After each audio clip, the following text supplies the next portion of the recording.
하나님 말씀 전하도록 하겠습니다. 요즘 사람들이 많이 쓰는 말 중에 상처란 말이 있죠. 상처. 그래서 상처받았다 이런 말들을 많이 하죠. 여기서 상처라는 것은 몸의 상처가 아니라 마음의 상처를 말해요. 마음의 상처. 우리 젊은이들은 마음의 상처를 줄여서 마상이라고 해요. 마상 받았어 이러는데 그게 마음의 상처입니다. 마음의 상처, 마상. 우리는 상처를 주기도 하고 받기도 하죠. 가정에서 부부관계도 그렇고요, 부모 자식 관계, 일터에서 모든 관계 속에서 상처를 주기도 하고 또 상처를 받기도 합니다. 특별히 많은 분들이 교회에서 상처를 많이 받았다 이런 말을 하고요, 어떤 분들은 목회자에게 상처를 받았다는 분도 있고 어떤 분들은 성도끼리 상처를 받았다 그런 말을 많이 합니다. 특별히 한국에 있는 교회보다는 이민교회 안에서는 이 상처받았다 이런 말을 많이 하게 됩니다. 그래서 어떤 분들은 교회에서 상처를 받아서 교회 나가기 싫어 이런 분들도 있고요, 어떤 분들은 교회 나가긴 나가지만 상처를 안 받기 위해서 깊이 들어가지는 않을래, 교회 깊이 안 들어갈래 이런 분들도 있습니다. 교회가 상처를 치유할 곳인데 교회에서 상처를 받는 안타까운 현실이 있습니다. 자, 그렇다면 왜 교회에서 사람들이 상처받았다는 이야기가 많이 나올까요? 특별히 우리 이민교회에서 왜 상처받았다는 말이 많이 나올까요? 저는 지금까지 이민목회 이렇게 하면서 한 3가지 정도 이유가 있다 그런 생각을 해봤어요. 먼저는 시대가 바뀌어서 그렇습니다. 사실 상처로 한다면 우리 부모님 세대들은 더 극심한 상처를 받았어요. 그렇죠? 가난해서 상처받고 못 배워서 상처받고 그 권위주의 문화 속에서 상처받고 장남이라고 상처받고 중간이라고 상처받고 막내라고 상처받고 여자라고 상처받고 딸이라고 상처받고 어마어마한 상처를 받았잖아요. 우리 부모님 세대들은 상처라기보다는 일종의 학대까지 받았죠. 어뷰즈, 학대까지 받았다고 볼 수가 있습니다. 어떻게 보면 오늘 젊은 세대들보다, 오늘의 세대보다 그 윗세대들은 더 많은 상처를 받았어요. 그런데 오늘날 더 많은 사람들이 상처받았다 이 얘기를 더 많이 하죠. 왜 그럴까요? 좋게 보면은 이 상처에 대한 이해가 생기기 시작한 거예요. 옛날엔 상처가 뭔지도 모르고 그냥 받았는데 이제는 심리학적인 그런 지식과 이해가 생기다 보니까 이 내면의 상처가 어떻게 받고 어떻게 내 안에 작동되는지 그 상처에 대한 이해가 생기기 시작했다는 거죠. 또 다른 편으로 보면은 예전보다 이 상처에 대해서 예민해졌다는 거죠. 다른 말로 하면 상처에 대한 면역력이 떨어졌다 이렇게 볼 수 있습니다. 그래서 저 때만 해도 부모님에게 이런 소리 듣고 저런 소리 심한 욕 들어도 그냥 그런가 하고 다 넘어갔잖아요. 근데 요즘 세대들은 정말 작은 말 하나에도 상처를 받습니다. 저는 이것이 상처의 세대 차이다 이렇게 볼 수 있어요. 상처의 세대 차이다. 그래서 젊은 세대일수록 넘어갈 수 있는 말을 넘기지 못하고 더 많이 상처를 받게 됩니다. 그러다 보니까 이 상처에 대한 면역력이 자꾸 떨어지다 보니까 교회 안에서 상처받았다 이런 말이 점점 나오는 거죠. 그러니까 우리 기성세대들이 우리 때 생각하지 마시고요, 이 젊은 세대들이 상처에 대한 면역력이 약하구나, 내가 그냥 한 말인데 상처받을 수 있구나 이런 생각을 가지면서 우리 젊은 세대들이나 또는 자녀들에게 조심을 해야겠죠. 또 다른 이유는 이민자의 삶에서 교회의 비중이 크기 때문에 상처를 더 많이 받는 겁니다. 사실 우리 이민의 삶을 보면은 교회, 일터, 가정 이 3군데를 계속 우리 돌아다니잖아요. 한국에 비하면 이 관계망이 이민의 삶은 넓지 않습니다. 한국에서는 동창회, 계모임, 무슨 모임 얼마나 모임이 많은지 몰라요. 무슨 동호회 모임 얼마나 많은지 몰라요. 근데 이민의 삶에서는 관계가 좀 단순하잖아요. 일터, 가정, 교회 중심으로 관계가 형성됩니다. 아마 가족을 빼놓고 가장 자주 만나는 관계가 교회 관계라고 볼 수가 있죠. 그러다 보니까 가까워지다 보니까 상처를 받는다 그렇게 말씀할 수 있죠. 이런 말이 있습니다. 상처라는 풀은 친밀감이라는 밭에서 자란다. 무슨 말이에요? 상처란 풀은 친밀감이란 밭에서 자란다. 무슨 말입니까? 가까운 관계에서 상처를 받는다는 거예요. 저 멀리 있는 사람이 나한테 상처 주는 게 아니라 가까운 관계에서 우리는 밀착될수록 상처를 받는다는 거죠. 그래서 이민교회가 한국에 있는 교회보다는 관계가 더 가깝기 때문에 상처를 많이 받는다, 이렇게 볼 수 있습니다. 또 하나 이유는 이민의 삶이 힘들어서 그렇습니다. 많은 분들이 교회 와서 상처를 받았단 말을 많이 하죠. 특히 이민교회에서 그런 말을 많이 하는데, 그 이유는 교회 시스템이 잘못돼서 그런 건 아니에요. 또 교회 안에 있는 사람들이 나빠서 그런 것도 아닙니다. 한마디로 우리 삶이 힘들어서 그래요.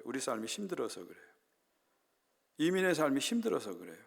여러분 그렇잖아요. 내 상태가 괜찮으면 그냥 넘어가요. 웬만한 말이 넘어가요. 근데 내 상태가 안 좋으면 요만한 말도 상처가 이렇게 커지는 거예요. 그러니까 우리 이민자들이 이민 생활하면서 캐나다에서 이방인으로 살아가면서 알게 모르게 긴장감을 가지고 살잖아요. 알게 모르게 소외의식을 갖고 살아가잖아요. 알게 모르게 스트레스를 받고 살아가잖아요. 그런 마음에서 교회로 오다 보니까 작은 말에도 작은 일에도 더 상처를 받게 되는 거죠. 한국 속담에 이런 말이 있습니다. 자라보고 놀란 가슴, 뭐 보고 놀란다고요? 소뚜껑 보고 놀란다. 이게 무슨 말이에요? 자라보고 확 한번 놀랐으면요, 그 부정적인 기억 때문에, 그 부정적인 감정 때문에 소뚜껑을 보고, 이 자라가 아닌데, 아무것도 아닌데 소뚜껑으로 화들짝 놀라는 겁니다. 이게 무슨 얘기예요? 내 안에 어떤 상처와 부정적인 기억이 있으면 어떤 일에 대해서 오버 리액션을 한다는 거예요. 과잉 반응을 보인다는 거죠. 우리 이민자들이 이민의 땅에서 힘들고 어려운 삶을 살다 보니까 자라보고 놀란 가슴을 가지고 교회로 오다 보니까 소뚜껑 보고 놀라는 거예요. 별거 아닌데 상처받았다고 하는 거예요. 별거 아닌데 힘들어하는 게 되는 거죠. 결국 우리가 힘들기 때문에 그런 겁니다. 제가 이번에 한국을 방문했는데 어느 교회가 세미나를 인도했어요. 근데 그 교회가 저에게 배려를 해주셔가지고 아주 깊은 산속에 아주 오래된 한옥에 가서 이제 하룻밤을 자게 됐어요. 아주 비싼 곳이더라고요. 아주 유명한 곳이더라고요. 거기서 이제 하룻밤을 자게 됐어요. 그래서 이른 아침에 이제 혼자 일찍 일어나가지고 이렇게 산길을, 그 산속에 그 한옥이 있기 때문에 산길을 이렇게 걸어가는데 그 돌다리가 있더라고요. 그래서 돌다리를 다 걸어가는데 돌다리가 너무너무 정겨운 거예요. 그 돌다리, 오랜만에 돌다리가 너무 정겨운 거예요. 그리고 계곡에서 물이 촤촤촤 흘러오는데 그 소리가 얼마나 좋은지 모릅니다. 그리고 이 눈을 돌려보니까 벌써 꽃이 폈어요. 하얀 매화, 홍매화, 붉은 매화가 이렇게 폈더라고요. 저는 매화가 이렇게 아름다운지 이번에 처음 알았어요. 얼마나 매화가 아름다운지 몰라요. 그리고 좀 더 걸어가다 보니까 그 담벼락이 이렇게 쭉 이어가지고 노랗게 이렇게 개나리가 이렇게 드리워져 있더라고요. 그 개나리를 바라보면서 터덜터덜 이렇게 걷는데, 탁 내려놓고 터덜터덜 걷는데 얼마나 마음이 포근한지 몰랐어요. 얼마나 마음이 포근하고 얼마나 안정이 되고 안심이 되고 평안해지는 그런 경험을 했습니다. 그러면서 문득 제 마음에 드는 생각이 뭐냐면 내가 캐나다에서 긴장하고 살았구나, 이걸 느껴지더라고요. 내가 캐나다에서 긴장하고 살았구나. 무장 해제하고 살지 않고 중무장을 하고 갑옷을 입고 나름대로 살았구나. 그런데 내가 태어난 땅을 밟으면서 내게 익숙한 풍경을 보면서 그 편안함을 느끼면서 내가 캐나다에서 이방인으로 나름 긴장하고 살았구나, 이게 확 느껴지더라고요. 이 느낌이 뭔지는 여러분도 아실 거예요. 여러분 캐나다에서 10년, 20년 살아도, 아니 30년, 40년, 50년 살아도요, 마음을 탁 내려놓고 살지 못하잖아요. 그 마음 한 구석은 이렇게 우리가 들고 살잖아요. 이방인으로서의 뭔가 긴장감이 있잖아요. 스트레스가 있잖아요. 소외의식이 있잖아요. 그렇죠? 그런 자라보고 놀란 가슴을 가지고 우리가 다 모이다 보니까 본의 아니게 넘어갈 수 있는 일인데, 넘어갈 수 있는 말인데 작은 일에도 우리가 상처를 받게 되는 거죠. 제가 왜 이런 말씀을 드리냐면 우리가 받는 상처에 대해서 이해를 하기 위해서입니다. 상처받은 나를 이해하자는 거고요, 상처받고 있는 다른 사람들을 이해하자는 거죠. 좀 너그럽게 보자는 거예요. 너그럽게 보자는 거예요. 뭐 그딴 일로 상처받아 그렇게 거칠게 여러분 자신에게 말하지 말라는 거예요. 뭐 그런 일로 상처받아 하고 너무 주변 사람에게 호통치지 말라는 거죠. 몰아붙이지 말라는 거죠. 아, 힘들기 때문에 상처를 받는구나. 우리 사는 게 힘들기 때문에 상처를 받는구나. 힘든데 상처까지 받으니 얼마나 더 힘들어. 그런 마음으로 보자는 거죠. 그런 너그러운 마음으로 보자는 거죠. 저는 그것이 이민교회 안에서 상처를 치유하고 극복하는 첫걸음이 아닐까, 그런 생각을 합니다. 여기서 한 걸음 더 나갔으면 좋겠어요. 여기에 머물지 말고 한 걸음 더 나가서 우리가 받는 상처를 새로운 관점으로 우리 모두가 보았으면 좋겠습니다. 이런 말이 있습니다. 상처는 밖에서 날아온 화살이 아니라 안에서 만들어낸 자의 문신이다. 뭔가 생각이 탁 떠오르시죠? 상처는 밖에서 날아온 화살이 아니라 안에서 만들어낸 자의 문신이다. 무슨 말이에요? 상처는 누가 나에게 주는 것이 아니라 내가 만들어낸다는 거예요. 우리는 누구 때문에 상처받았다, 무슨 말 때문에 상처받았다 얘기하지만 사실은 누가 나에게 상처를 주는 게 아니라 내가 상처를 받는 거죠. 상처를 내가 만들어내는 거죠. 상처는 밖에서 쏜 화살이 아니라 내 스스로 내 몸을 긁어서 만들어낸 자의 문신이다. 자의 문신이다. 그런 말입니다.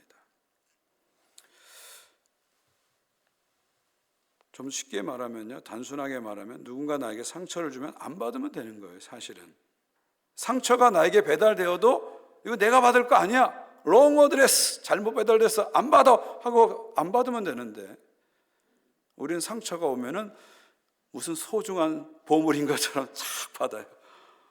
그리고 상처를 소중한 보물처럼 간직하고 아주 소중하게 묵상을 해요. 그것도 말씀을 묵상해야 되는데 상처를 깊이 묵상해요. 그러면서 상처에 자꾸 빠져들게 되고 영적으로 신은시름 앓게 되는 거죠. 그래서 자꾸 환자들이 생기게 되는 거죠. 어떻게 우리가 상처를 받죠? 주로 말로 상처를 받습니다. 그렇죠? 보통 우리 교회에서 상처받았다면 다 제가 들어보면 다 말로 상처받은 거예요. 누가 나한테 이렇게 했습니다. 저 집사람이 나한테 이렇게 했습니다. 주로 말로 상처를 받습니다. 참 사람이 하는 말은 참 힘이 크죠. 누군가 나에게 무슨 소리를 하면 그 소리가 한번 들어오면 잘 안 나가요. 잘 박혀진 못처럼 빼기가 쉽지 않아요. 생각하지 않으려고 해도 자꾸 이렇게 생각이 납니다. 그럼 어떻게 그 상처의 말을 빼낼 수 있을까요? 저는 이렇게 생각합니다. 더 강한 말을 집어넣어야 된다는 거예요. 상처가 센 말로 나에게 왔다면 그 상처보다 더 센 말을 집어넣으면 그게 빠져나가는 겁니다. 더 강한 말이 뭘까요? 하나님의 말씀이죠. 하나님의 말씀이죠. 그러니까 하나님 말씀이 우리 안에 들어오면 그 하나님 말씀이 상처를 빼내게 도와주는 겁니다. 하나님 말씀을 통해서 상처를 해석하게 되고 상처를 해독하게 되는 거예요. 그러니까 상처가 들어와도 하나님 말씀을 묵상하고 하나님 말씀을 읽는 사람은 그 말씀을 가지고 상처를 해석해내는 거예요. 그리고 그 말씀을 가지고 상처를 해독해내는 거예요. 해독해내는 거죠. 저는 그게 말씀의 놀라운 힘이라고 생각합니다. 상처받는 것으로 하면 저도 만만치 않게 받았습니다. 34살의 어린 나이에 이민 목회 담임 목사를 시작했으니까 제가 이민 목회하면서 받은 상처는 만만치 않습니다. 물론 목회 과정에서 저도 또 상처를 많이 줬겠죠. 지금 이렇게 생각해 보면 내 목사로서 상처 준 게 참 많다는 생각을 할 때마다 얼굴이 화끈거립니다. 부끄럽고 또 회개가 나옵니다. 여러분만 저만 그런 게 여러분도 마찬가지일 거예요. 여러분 상처받았다 상처 자꾸 그러는데 사실은 여러분도 상처를 많이 줬거든요. 내가 받은 상처보다 남에게 준 상처가 몇 배, 아니 몇십 배 될지도 몰라요. 근데 우리는 자꾸 나는 받았다고만 생각하고 줬다는 걸 잊어버려요. 교회 안에서 상처받았다고 신고하는 분은 많은데 상처 줬다고 자수하는 분은 별로 없어요. 이 희한한 현상이에요. 그럼 누가 누구한테 줬는지 이해가 안 가요. 다 받았다니까 준 사람 없어야 되는데 준 사람이 있거든요. 저도 그렇고 여러분도 그렇고요. 상처 받았지만 또 여러분도 엄청나게 상처를 줬어요. 겸손하게 인정하셔야 됩니다. 어쨌든 저도 만만치 않게 상처를 받았는데 아마 제가 지금까지 목회하면서 받은 상처를 다 제가 끌어안고 살았으면 저 지금 정신병원에 입원해 있을 겁니다. 저는 그렇게 생각해요. 근데 제가 그래도 이만큼 살 수 있는 것은 저는 말씀의 힘이라고 생각해요. 말씀의 힘이라고. 상처도 있었지만 말씀이 주는 은혜가 더 크기 때문에 상처를 이긴 거죠. 그래서 말씀은 저에게 해독제 역할을 했던 것 같아요. 상처를 받고 힘든 일이 생겨도 말씀 읽고 묵상하게 되면 말씀이 자꾸 해석을 시켜주는 거예요. 이렇게 보라고 해석을 시켜주고 그 다음에 해독을 자꾸 시켜줘서 그 상처가 오래 남지 않고 또 떨어버리고 또 앞으로 가고 또 앞으로 가게 하는 것 같아요. 상처를 받았다는 건 뭐예요? 자꾸 과거로 가는 거예요. 근데 말씀을 보게 되면 우리를 어디로 끌고 가요? 미래로 끌고 가죠. 여러분, 하나님 나라가 뭐예요? 미래 아닙니까? 최종적인 미래 아닙니까? 말씀 보게 되면 자꾸 미래로 가게 돼요. 최종적인 미래로 가게 되니까 과거를 떨쳐버리는 거예요. 근데 말씀이 없으면 자꾸 상처에 발목 잡힌 삶을 사는 거예요. 과거에 발목 잡힌 삶을 사는 거죠. 그러니까 말씀이, 은혜가 우리 안에 있으면 그 은혜가 상처를 이기는 거죠. 왜냐하면 은혜는 상처보다 더 크고 더 강력하기 때문입니다. 이 상처의 총량보다 은혜의 총량이 크면 되는 거죠. 그렇죠? 그러면 우리가 이길 수 있는 것입니다. 자꾸 상처에 집중하지 마시고 은혜에 더 집중하세요. 상처보다 은혜가 더 크고 더 강력합니다. 자꾸 은혜를 사모하고 은혜 받는 자리로 나가시기 바랍니다. 그러면 어느 순간 내가 상처를 쉽게 받는 체질에서 은혜를 쉽게 받는 체질로 바뀌게 돼요. 그러면 되는 거예요. 여러분, 인간관계에서 상처는 피할 수가 없습니다. 마치 세금과 같은 거예요. 여러분이 물건 살 때 세금 안 내고 물건 못 사잖아요. 마찬가지로 관계를 맺으려면 세금처럼 내야 되는 게 상처예요. 상처가 무서워서 관계를 안 맺을 수는 없잖아요. 근데 중요한 건 뭐예요? 상처보다 은혜가 있으면 돼요. 은혜가 자꾸 들어오고 또 들어오면 그 은혜가 상처를 이기게 하고 나중에는 그 상처가 은혜 안에서 덜하게 변화돼서 나를 성숙시키고 성장하는 역할을 하게 됩니다. 결정적으로는 우리가 십자가를 바라보셔야 됩니다. 자꾸 내 상처만 바라보지 마시고요. 눈을 들어서 나를 위해서 상처받으시고 나를 위해서 고난받으시고 나를 위해서 죽임당하신 예수님을 바라보세요. 예수님 바라보면 우리 상처는 아무것도 아니잖아요. 여러분 중에 채찍에 맞아본 분 있으세요? 여러분 중에 가시관 써보신 분 있으세요? 여러분 중에 침뱉음 받은 분 있으세요? 여러분 중에 심한 쌍욕을 들어본 적 있으세요? 근데 예수님은 그걸 다 들으셨잖아요. 사실 예수님을 바라보면 우리의 상처는 아무것도 아닙니다. 자꾸 내 상처에 함몰된 인생, 내 상처에만 빠져 사는 인생에서 자꾸 눈을 들어서 십자가를 바라보세요. 나를 위해서 상처받으시고 고난받으시고 죽임당하신 예수님을 바라보세요. 예수님은 머리에 가시관을 쓰시고 상처받으셨어요. 얼굴에도 상처가 가득하셨고 어깨에도 채찍자국이 가득하셨고 온몸에 채찍자국이 가득하셨고 발에도 못이 박히셨고 피를 흘리셨어요. 왜 그런 상처를 예수님 받으셨을까요? 오늘 말씀 우리에게 답을 주죠. 5절입니다. 그가 찔림은 우리의 허물 때문이요 그가 상함은 우리의 죄악 때문이라. 그가 징계를 받음으로 우리가 평안을 누리고 그가 채찍에 맞음으로 우리가 나음을 입었도다. 그가 채찍에 맞음으로 우리가 나음을 입었도다. 예수님이 상처 받으셨기 때문에 그 상처 때문에 우리가 고침을 받았다는 겁니다. 예수님께서는 당신의 상처로 우리를 치유하셨다는 거예요. 그래서 우리들이 나의 상처에 집중하고 나의 상처에 함몰된 인생을 살지 않고요, 예수님의 상처를 바라보면서 그 예수님의 상처, 십자가의 은혜로 치유받는 삶을 살기를 원하십니다. 오늘이 종료주일입니다. 내일부터 고난주간이 이렇게 시작됩니다. 이번 한 주간에는요, 내 상처를 자꾸 바라보는 그런 한 주간이 아니라 예수님의 상처를 이렇게 바라보는 한 주간이 됐으면 좋겠습니다. 나를 자꾸 바라보는 한 주간이 아니라 십자가에 달리신 예수님, 나를 위해서 상처받으시고 고난받으시고 죽임당하신 예수님을 자꾸 바라보는 한 주간이 되었으면 좋겠어요. 하나님의 은혜가 우리 안에 들어오면 그 많은 상처들이 영롱한 진주로 바뀝니다. 지금은 아프고 힘든 시간이었지만 십자가를 바라보면 그 십자가의 은혜가 상처를 영롱한 진주로 바꿔서 나를 성장시키고 나를 통해서 하나님의 일들을 해나가시죠. 고난주간 한 주간 동안 우리의 상처받으신 예수님 바라보면서 한 주간 사시기를 주님의 이름으로 축원드립니다. 기도하겠습니다. 이제 우리는 성찬의 자리로 함께 나가기 원합니다. 마음으로 기도하십시오.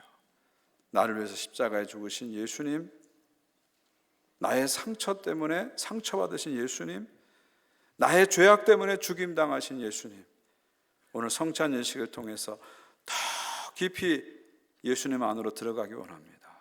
더 깊이 예수님의 상처 속으로 들어가기 원합니다. 당신의 상처로 나를 고쳐 주시옵소서. 내가 아니라 주님을 바라보는 이 시간 되게 하옵소서. 우리 함께 기도하면서 성찬회로 나가겠습니다.